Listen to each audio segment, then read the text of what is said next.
Damn phones, Babylons can't crack the code. What do YouTube? B. Kelly back again with another banger video. And in today's video, y'all, I am testing out a new series. This series is going to talk about the highest rated recruit from every team in a certain conference since 2011 and spanning all the way to the 2021 recruiting class.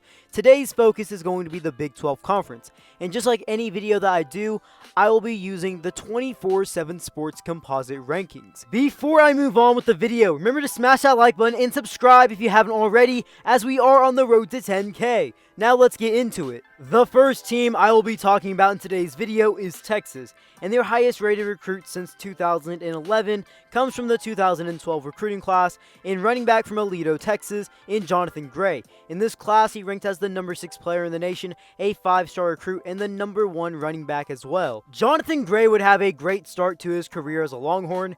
As a true freshman, he played in every game and was a key player for that offense, as he rushed for 701 yards, averaging almost 5 yards per carry, and 3 total touchdowns on the ground and 1 through the air. In 2013, he was having his best season yet, and his best year in his college career by far, but he would end the season on an Achilles tear. He would rush for 780 yards, averaging 5 yards per carry, and 5 total touchdowns on the ground. He was fully healthy in 2014.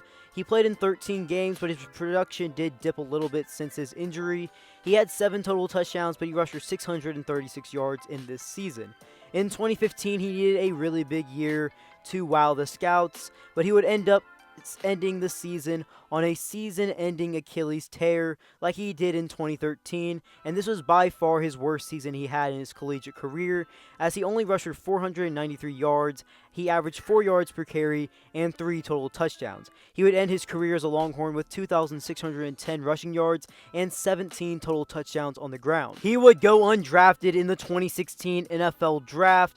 He would get some looks in rookie minicamps for the NFL and CFL, but ultimately nothing came out of it. As of 2021, he is with the Frisco Fighters. On to the next team, we have the Oklahoma Sooners, and their highest rated player since the 2011 recruiting class comes in 2021, and it's none other than quarterback Caleb Williams. In the 2021 recruiting class, he ranked as the number 7 player in the nation, a 5-star recruit, and the number 2 quarterback, but was originally the number 1 quarterback before Quinn Ewers reclassified. Caleb Williams has only played 1 season of college football so far, as he was a true freshman in this current 2021 season. He would start off as a backup quarterback to Spencer Rattler, but he would eventually take his job, and he's had the job ever since he came in for Rattler during the Red River Shootout. So far in his true freshman campaign, he's easily the best true freshman quarterback, as in 10 games played, he has completed 63% of his passes, has thrown for 1,674 yards, 18 total touchdowns to the air, 4 interceptions, while rushing for a total of 408 yards and 6 touchdowns on the ground.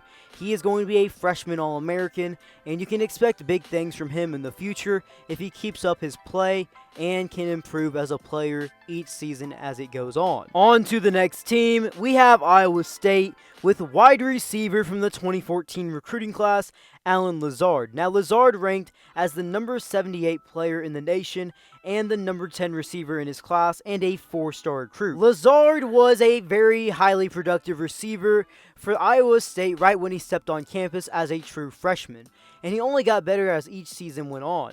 In 2016, it was his first season and only season where he broke over 1,000 receiving yards, as he had 69 receptions for 1,018 yards, averaging almost 15 yards per reception and 7 touchdowns through the air. In his senior campaign in 2017, he would have his most receptions and touchdowns in a season, as he had 71 receptions for 941 yards and 10 total touchdowns. He would finish his career as a Cyclone with 3,360 receiving yards, averaging 14 yards per reception, and 26 total touchdowns through the air. He is certainly one of the best Iowa State players in history, but despite being an overall very productive receiver at Iowa State, he would go undrafted in the 2018 NFL Draft. Lazard would start off his NFL career with Jacksonville, and he was on their practice squad for most of the 2018 season before being picked up off their practice squad by the Green Bay Packers, where he has been a Packer ever since to present day. and he's been with the Packers for a total of 4 seasons and has been a very reliable target for them despite not putting up the most eye-popping numbers. In his career in the NFL so far, he has 96 total receptions for 1,256 yards, 10 touchdowns, and a catch percentage of 68%. Next up, we have the Oklahoma State Cowboys with running back from the 2011 recruiting class, Herschel. He ranked as a 4-star recruit, the number 61 player in the nation, and the number 4 all-purpose running back. Sims would only play 1 season at Oklahoma State as a true freshman in 2011, where he played in 9 games, had 242 yards, averaging almost 8 yards per carry, and a total of 2 touchdowns on the ground. He was expected to have a bigger workload in 2012, but he would end up being dismissed after being accused of stealing $700 from a teammate. He would end up finishing his career at Lamar and Abilene Christian. Next up, we have West Virginia, and their highest rated recruit since 2011 is Wyatt Milum from the 2021 recruiting class, offensive tackle. In the 2021 recruiting class, he ranked as a 4-star recruit, the 109th best player in the nation, and the 13th best offensive tackle. Wyatt has already been a big part of West Virginia since he first got there. He has played in 11 of their 12 games, and he's even receiving freshman All-American honors. He's just getting started, and the future is looking bright for the offensive tackle in Morgantown. On to Baylor. We have wide receiver from the 2013 recruiting class, 5-star recruit, the 28th best player in the nation, and the number 3 wide receiver as well in Robbie Rhodes. Rhodes would play 1 season at Baylor, as he was in a very stacked receiving room in 2013 as a true freshman. He played in 7 games, and he showed a lot of potential in those 7 games in the time he was on the field, as he had 10 receptions for 157 yards, averaging 15.7 yards per reception. He was expected to have a bigger workload in the 2014 season, but he was dismissed from Baylor in 2013. His next spot would be at Bowling Green, but he would have to sit out the 2014 season. He was finally able to play in 2015 as a sophomore, where in 4 games played, he had 3 receptions for 130 yards and 1 touchdown. He would end up being dismissed from Bowling Green in the 2016 offseason, and that has been the last thing heard from him since then. Next up with TCU, their highest recruit comes from the 2020 recruiting class, and that is 5-star running back, number 16 player in the nation, and number 2 running back in that class in Zach Evans. Evans would be an immediate impact player for the Horned Frogs in 2020, but he wasn't exactly the main running back for a good part of the season.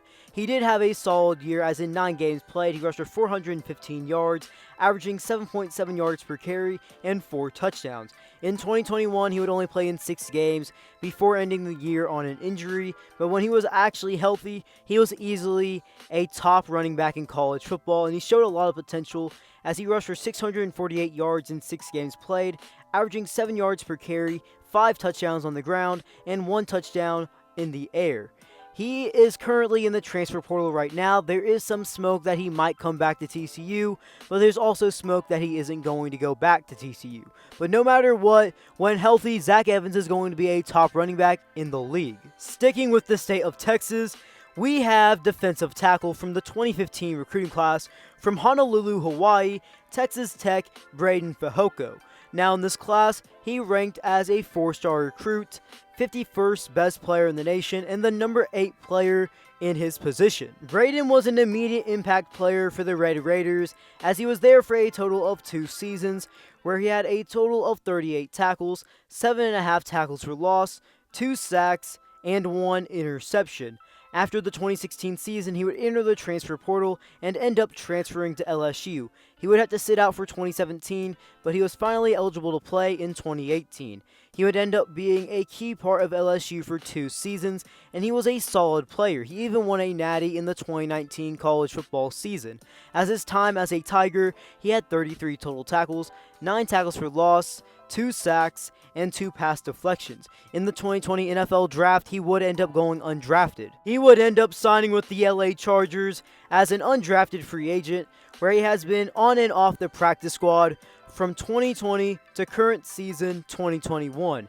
In his career so far, he has played in 7 games, starting in one of them, where he has 7 total tackles, 5 being assisted and 2 being solo. Heading up north to the state of Kansas, we have Kansas State, and their recruit is from the 2021 recruiting class, quarterback Jake Rubley. He ranked as a 4-star recruit, the 201st best player in the nation, and the 22nd ranked quarterback. Jake would end up redshirting and being a backup quarterback for K-State in 2021. On to the final team in this video, it is Kansas. Now, Kansas' highest rated recruit in this video is from the 2013 recruiting class, JUCO player, defensive tackle from Los Angeles Pierce College, Markeel Combs. He ranked as a 4-star recruit, the number 4 JUCO player, and the number 3 defensive tackle. Markeel would not be a Jayhawk for very long, as very early on he would enter the transfer portal and he would end up transferring to Southeastern Louisiana University, where in his first season there he had 17 total tackles, 1.5 tackles for loss, and 1.5 sacks. In the 2014 season, his final year there, he would end up having a total of 13 tackles, 9 being assisted and 4 of them being solo. And that was pretty much the end of his football career. Well guys, if you liked the video, drop something down in the comments below if you want to see more videos like this, and drop down the next conference you want to see. And before you head out, remember to smash that like button, turn on those post notifications, and subscribe for more videos. B. Kelly out.